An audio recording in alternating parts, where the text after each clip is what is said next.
Приветствую, друзья! Ну и раз уж мы подробно рассмотрели Golden Age, то стоит поговорить и о их младшей версии Moondrop Space Travel, в которых, к сожалению, нет активного шумоподавления. Внутри стоит не планар, а 13-миллиметровый динамик, чуть меньше кодеков и время автономной работы.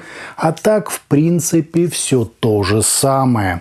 Настройка по стандарту VDSF, поддержка приложения и ровно 55 миллисекунд в качестве задержки сигнала. Собственно, друзья, поехали!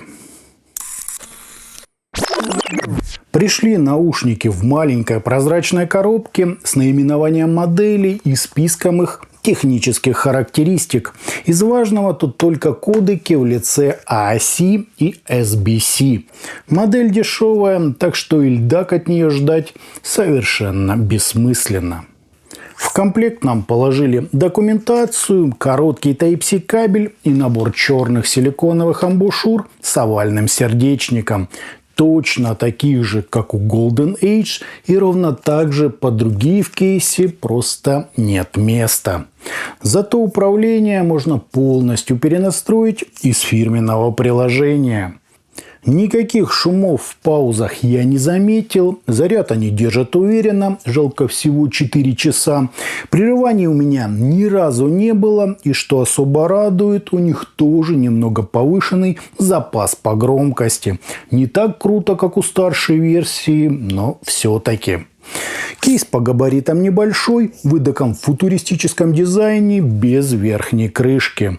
Наушники аккуратненько вытягиваются из него, взявшись за боковые части. Наушники, естественно, внутри примагничиваются и утопают в строго рассчитанных под них пазах. Из функциональных элементов тут только индикаторный светодиод и зарядный Type-C порт. Сами чашечки, в моем случае белого цвета, они столь же спорные в плане посадки, с овальным звуководом, длинной ножкой, отверстием для компенсации, индикаторным светодиодом и еще одним отверстием для разговорного микрофона. С качеством последнего вы можете ознакомиться самостоятельно. Я вставлю отрывок из записи. Тестируем качество записи микрофонов, беспроводных ТВС-наушников Moondrop Space Travel. Вот, собственно, так они и записывают, и именно так вас будет слышать ваш собеседник при звонке. Вот так, друзья, это все и выглядит.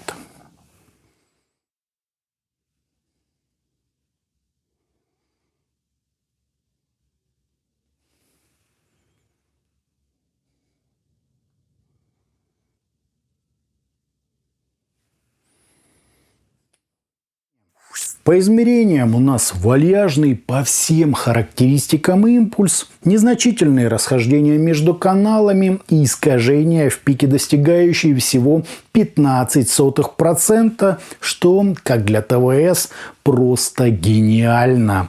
Тут, кстати, фаза тоже не плавает. Ну а с затуханиями на 30 и 60 дБ вы можете ознакомиться на графиках водопадов.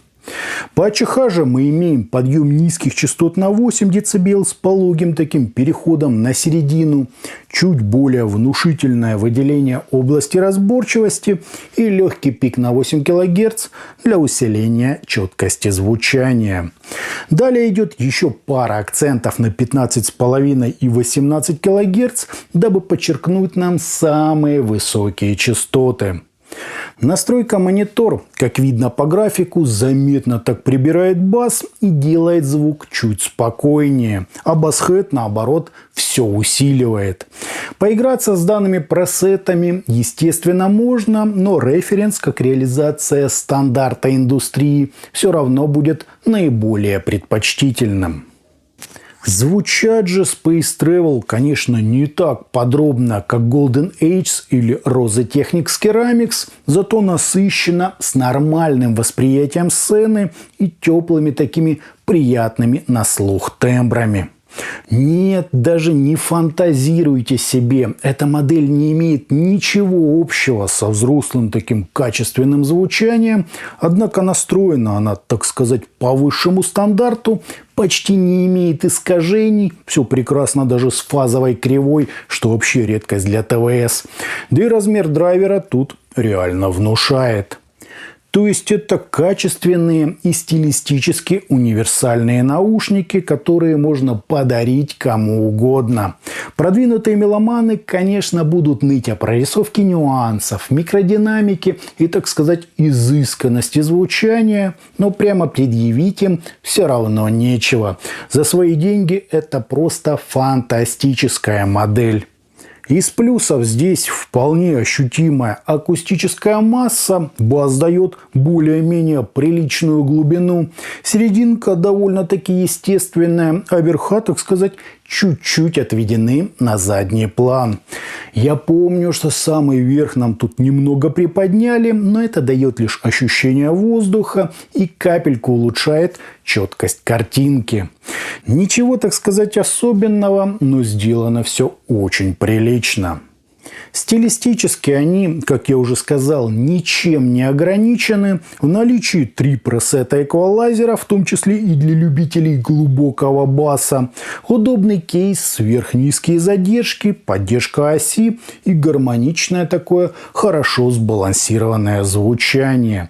Без эстетства и всяких аудиофилских загонов, но очень достойно. При их цене это просто шикарная и максимально универсальная модель. Итогом беспроводные ТВС-наушники Space Travel от компании Mondrop лично мне понравились своим футуристичным кейсом без крышки, теплыми естественными тембрами, максимально универсальной настройкой АЧХ, быстрым откликом, низкими искажениями и 3 встроенными пресетами, доступными из фирменного приложения. К минусам я бы отнес всего 4 часа работы на одном заряде, отсутствие хоть какого-то упоминания о защите от воды, ну и у этой версии нет активного шумоподавления. По звучанию они, конечно, звезд с неба не хватают, но подойдут практически любому меломану. Я, например, однозначно их рекомендую на подарок. Недовольных, поверьте мне, не будет. Отличные недорогие наушники, гонял с ними почти 2 месяца. Только положительные впечатления. А на этом, друзья, у меня все. Это были наушники Mondrop Space Travel. Не забывайте, что у нас есть группы ВКонтакте и Телеграме. Обязательно на них подписывайтесь. Всем, друзья, добра!